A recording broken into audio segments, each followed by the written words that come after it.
जाने की कोशिश करता हूं। देखो यहाँ nth टर्म गिवन है और एक एपी का जनरल फॉर्मूला क्या है, Tn is equal to A1 bracket में n माइनस 1 डी, ये जनरल फॉर्मूला है। लेकिन यहां पे कह रहा है भाई साहब देखो ये जो n टर्म है ये क्या गिवन है, ये आपको गिवन है 2n प्लस 5 गिवन है और क्या कह रहा है आपको 10th टर्म निकालना है। तो हमने कहा भाई साहब ये जो n है ना, ये n इफ अगर मान लो अगर हमें n इज इक्वल टू 10 पता करना है तो डायरेक्ट यहां पे हम 10 पुट कर दें।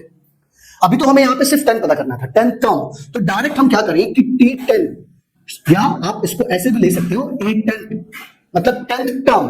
अब क्या करो बच्चों, इसके लिए सॉल्व करने के लिए 2 into 10 प्लस 5, तो 20 प्लस 5 दैट इज 25, ये आ गया A10 या T10।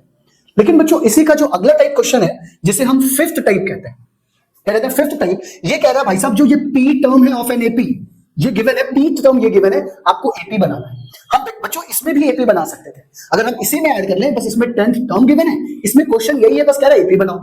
अब जब एपी बनाना होगा तो फर्स्ट टर्म निकालना होगा, सेकंड निकालना होगा, थर्ड निकालना होगा, फोर्थ निकालना होगा और इनके प्लेस पे एक बार 1 रखना होगा, एक बार 2 रखना होगा, एक बार 3 और एक बार 4 और आप क्या करोगे, आपका एपी बन जाएगा। चलिए इस क्वेश्चन को देखते हैं। अब हमें ये कह रहा है कि जो आपका P टर्म गिवन है दैट इज कितना गिवन है बच्चों, 2P प्लस का 3, ये गिवन है और हमें एपी बनाने को कह रहे हैं। तो सिंपल सा हम ये करेंगे कि भाई साहब एक बात बताओ, जब P इज इक्वल टू 1 है तब क्या है, तो हमने कहा भाई साहब जब P इज इक्वल टू 1 है तो 2 into 1 प्लस 3 कितना आ गया 5।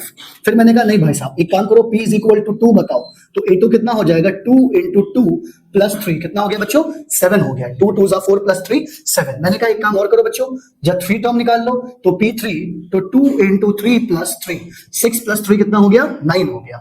मैंने कहा बच्चों एक काम करो, P4 निकाल लो तो A4 इज इक्वल टू क्या हो गया, 2 into 4 प्लस 3 11 हो गया। अब आपको एपी में चेक करना है, यस सर एपी देखना है हमें, तो अगर मैं काम